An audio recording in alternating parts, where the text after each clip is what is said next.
seniors choose a member of the class for their class speaker. It is my pleasure to welcome this year's class speaker, Nuck Bruno.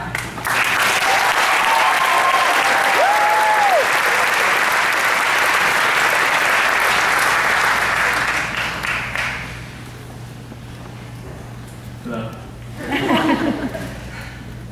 Thank you, Mr. Brisk, heads of upper school, Mrs. Robbins, and Dr. Mandor, faculty and teachers, family and friends, and most importantly, the graduating class of 2011. I've spent 14 years of my life here at Wellington, first entering when I was in the pre-kindergarten. In my time at Wellington, I've seen my class ascend to new heights, all thanks to the stairs in the new building. And while many things about my class have been changed over the years, my class, the faculty, and the building itself, my favorite characteristic that has always remained true about Wellington is that it is a place where you are challenged every day to try new things. My time spent on the Wellington swim team has given me some of my fondest memories of high school. It wasn't because we were all-star swimmers, because we were far from it. Swimming was special to me because it was something new and different that I had never tried before. I can't quite remember why I joined in the first place, but it certainly wasn't for Mr. Miller. I remember countless practices, moaning and complaining about how hard swimming was, or how the water was as cold as Mr. Nett's black heart. Followed by numerous empty threats of quitting the team. And yet, despite all my opposition and protest, I stayed on the team. There were too many reasons to stay on, most of them not even swimming related. John Miller, making it a personal goal every swim meet to talk to every girl from every team 5 seconds before his events. Austin Keppel, finding yet another reflective surface for him to check himself out. A night where I got to impersonate Mr. Miller and parade the pool deck in ever so stylish cargo shorts. I could spend an entire day simply talking about moments I enjoyed on the swim team, but the key aspect that made it also memorable was that it was something new that I never experienced until high school. Wellington is a school that offers many different interests, whether they are in the athletics, in the arts, in the academics, or just hobbies. With so many different things to pursue and to be a part of, our school can have such people as soccer-playing biologists, or painting mathematicians, or a word that I just made up, Fez Robo Swindians. Wellington gives students the opportunity to try new things and challenge themselves in ways they might not exactly be comfortable with. Abby Kaplan experienced an expert 1-year career in diving just because it sounded fun to her. Nathan Kubani tried curling this year, and I don't know why he tried curling. But so did Leonardo Pinicelli. That was probably because he's Canadian. We had our first year of an anatomy class, which dissected cats, which smelled really bad. And I'm sure the students learned something too. I was in a political science class this year, and I found that learning is a give and take relationship with 2 great teachers, Miss Cornett and Miss Berdar, otherwise known as the Golden Apple teacher and Miss Berdar.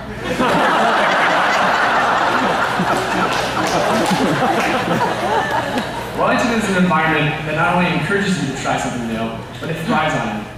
The student-teacher relationships that are so unique to Wellington make it possible for teachers to suggest activities or interests that a student should try, even if it's not their subject of expertise, simply because they enjoy watching students grow from their trials. Also, because learning is a never-ending process, teachers can join in and grow from their experiences. A certain kickball game at Sports Ohio featured a Mr. Foley, who I never knew had quite a competitive fire for the game of kickball. Wellington has that sort of community that can't quite be labeled with one word, where students, teachers, faculty, alumni, parents, friends, anyone can participate in a sporting event, art show, theater production, or anything, and come away with something that they've learned, even if it is small. Through trying new things, you can not only learn more about these activities or interests, but you can learn more about yourself. I would have never known that I loved to act if I had not gotten my first role as Gollum in The Hobbit. And that I was pretty good at acting when Chris Noble approached me after the performance and said, "Bro, Dad, I swear to you, I thought you were a dog when you ran out on stage."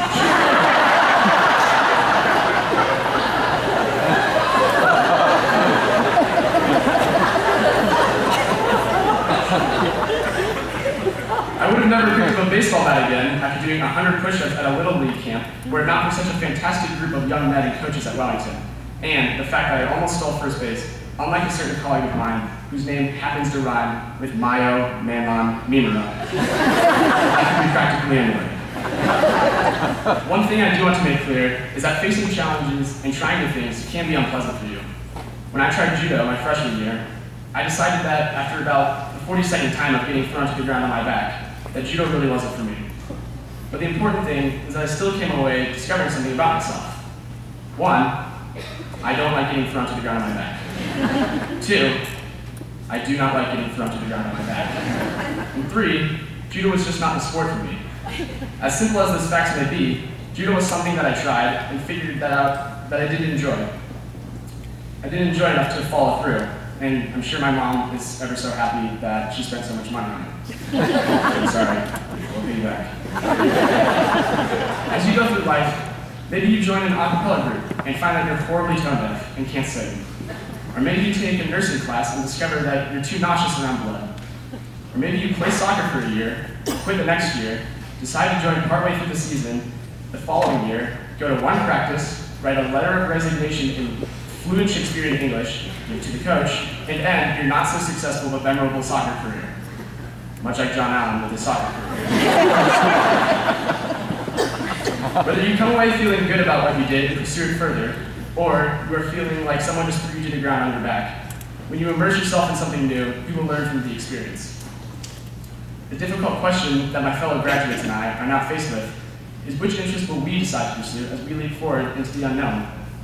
Will you follow your passion for English and writing, or will you stumble upon a newfound love for math and science? Will you drive towards athletics and practice every day to go pro, or will you pick up an instrument and start a band? And I'm sorry, but you can't be a dinosaur. But whatever you may do, you will have your past here at Wellington to reflect back upon and help you make these tough decisions. And so, my fellow graduates, with the road ahead of us undoubtedly full of new challenges that will present themselves, what will you do? Will you stray from these challenges, choosing the path that you know the end of? Or will you choose to meet these challenges head on, facing twists and turns, not knowing where you'll end up, but inevitably coming away with a better knowledge and understanding of yourself? Nobody really knows the exact footsteps of what lies ahead of us, unless you're Mr. Friend and have a time machine. But I can tell you now that wherever you go, you won't face these challenges alone.